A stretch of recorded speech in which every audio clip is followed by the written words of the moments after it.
네, 신이 사랑한 예수. 오늘은 64강입니다. 지난 시간 부르심에 이어서 오늘은 희망에 대한 말씀을 나누겠습니다. 희망.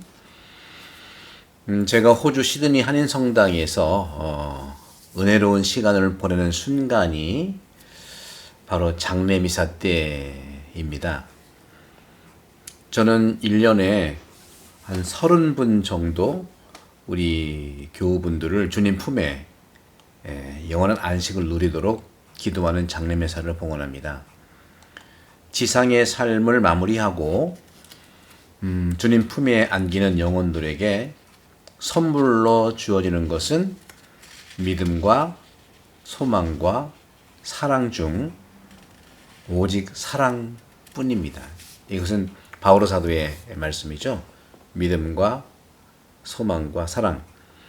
그런데 이제 예수님께서는 믿음을 강조했죠. 믿기만 하여라.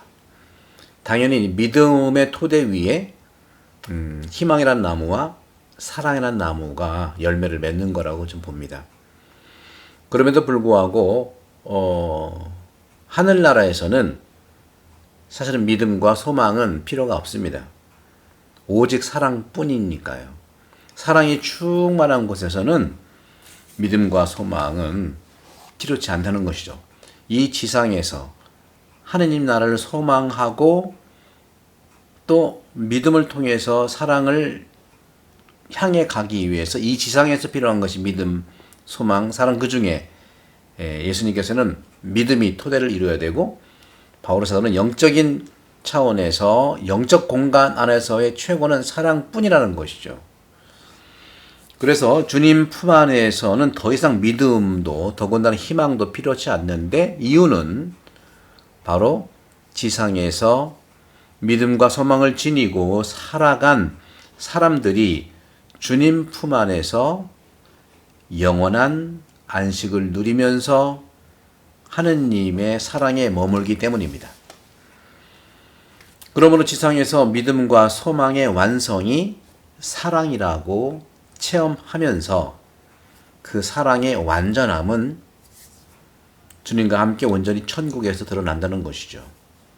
그래서 마태복음 25장 1절에 13절에 열 처녀의 비유가 나타나는데, 이 열 처녀의 비유는 예수님께서 희망을 빛으로 표현하는 언어를 담고 있죠.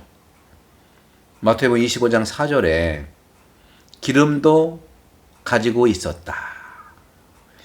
기름이 없는 등은 불을 밝힐 수가 없습니다. 또 죽음의 상징이죠. 죽음은 어디에서 올까요? 의학적 죽음과 현실의 죽음을 구별할 수 있을까요? 다시 말하면 생명의 기관들이 움직이지만 그 생명이 의학적으로만 유지될 때 과연 이는 삶의 연장입니까? 아니면 죽음의 연장일까요? 그래서 언제 죽음이 오는지는 모릅니다. 다만 죽음의 과정이 언제 시작되는지도 모르기 때문에 죽음은 그래서 탄생에서부터 시작하는 것이라고 말하는 것이죠. 죽음과 삶은 함께 늘 동반해 가는 것이죠. 그리스도인들에게 있어서 그리스도인은 의인의 영원한 생명을 믿고 죄인의 영원한 죽음도 믿습니다. 그러면 영원한 죽음은 언제 시작할까요? 반면에 영원한 생명은 은총으로 시작되고 완성되는데, 복음서 안에 있는 기름이 바로 그 생명 은총의 상징인 것입니다. 그러므로 인간은 거룩한 은총을 잃어버리는 순간 그 죽음이 시작된다고 고백을 하는 것이죠. 그래서 그런 점에서 영원한 생명의 선물은 잃어버렸기 때문에 그렇게 거룩한 은총을 잃는 순간 인간의 죽음은 시작된다는 것입니다. 우리는 이것을 영원한 생명의 선물을 잃어버리는 것을 대죄, 죽음의 죄라고 부르는 것이죠. 회개하지 않는 죄인도 당연히 지상 생명을 지속할 수가 있습니다. 그가 완전하고 온전한 생명으로 살아가는 길은 분명히 존재하지만 그 길을 가지 않을 때 그는 불완전하고 불안하며 얼마 가지 않아 자신을 밝히는 빛이 흐려져 결국 꺼져 버리는 것이죠. 생명을 비추는 빛은 등 안에 남아있는 마지막 기름 한 방울에서도 나옵니다. 인간의 죽음은 내 몸 안에 있는 어둠이 나타나는 것입니다. 그러므로 사람은 겉으로 동일하지만 속은 같지 않아서 혹자는 생명을, 누구는 죽음을 품고 살아갈 수가 있는 것입니다. 그런데 이 열 처녀의 비유에서 보게 되면 마태복음 25장 6절에 그런데 한밤중에 외치는 소리가 났다. 신랑이 온다. 기름은 등 안에 담겨 있지요. 하지만 등불은 어두울 때만 빛을 내는 것입니다. 대낮에는 등 안에 기름이 있는지 없는지 보이지도 않고 필요도 없죠. 밤이 왔을 때, 밤이라고 하는 어둠이 왔을 때, 어둠은 우리 인생의 삶에서 고통 중에 있을 때 등불 속에 있는 기름, 치유의 기름, 생명의 기름, 빛의 기름이 필요한 것입니다. 대낮에 모든 등은 기름이 들어있든 들어있지 않든 외적으로 똑같고 기름을 준비한 자 그리고 준비하지 않은 자는 일상에서 큰 차이가 없이 똑같이 생활하지만 언제 어두워질까를 아무도 모릅니다. 그래서 어둠은 몸의 죽음과 함께 온다는 뜻을 말씀은 가르치고 있는 것이죠.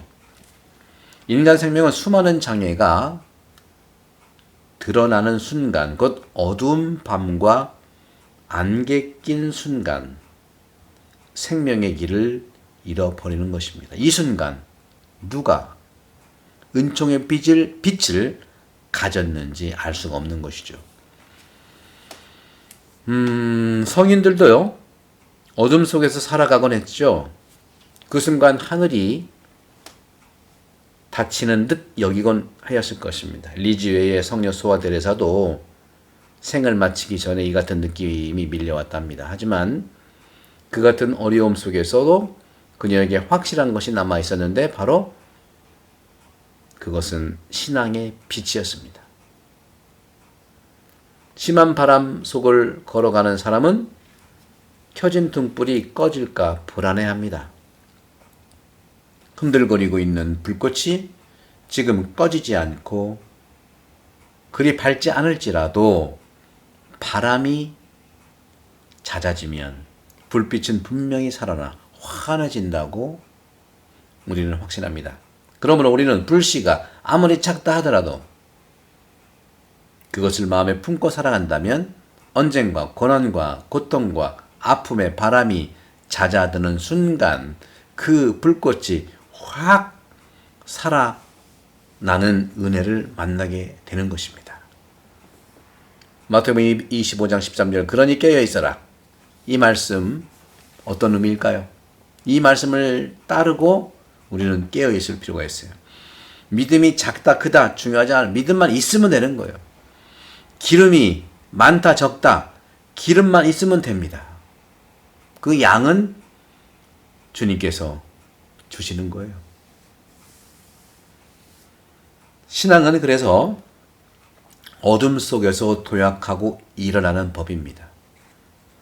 니사의 그레고리오 성인은 이렇게 말씀하셨어요. 하느님을 만나기 직전 산 위에 있는 모세의 감정을 이렇게 기록하고 있습니다. 모세는 모든 것을 감싸고 있는 완전한 어둠과 안개 속에 있지만 신앙으로 계속해서 앞으로 나가고 주님은 든든한 암석 위에 서 있는 발을 인도하며 지지할 것이고 결국 텅 빈 어둠이 없다는 것으로 알아듣는 것이죠. 기름은 영원한 빛의 상징입니다.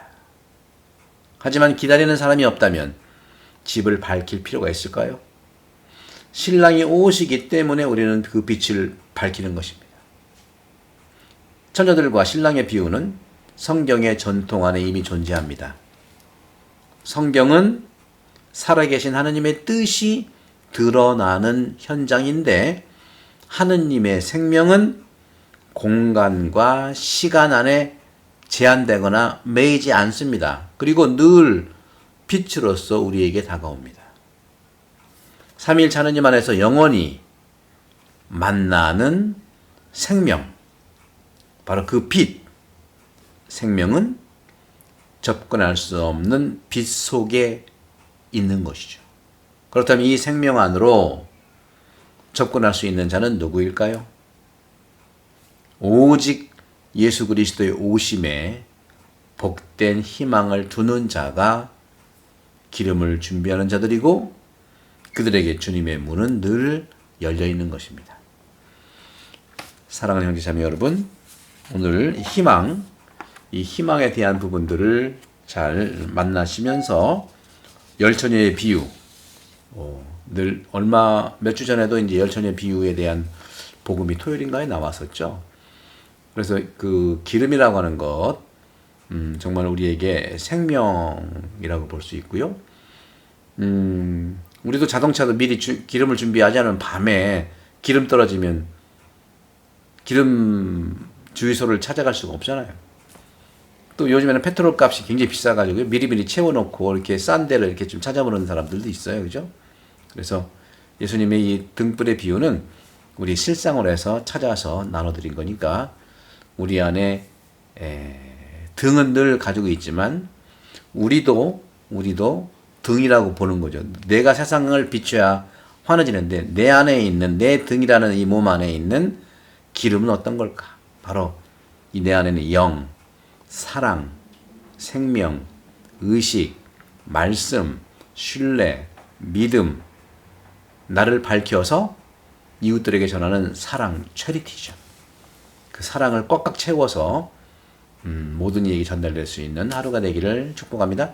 성부와 성자와 성령으로 감독합니다. 감사합니다.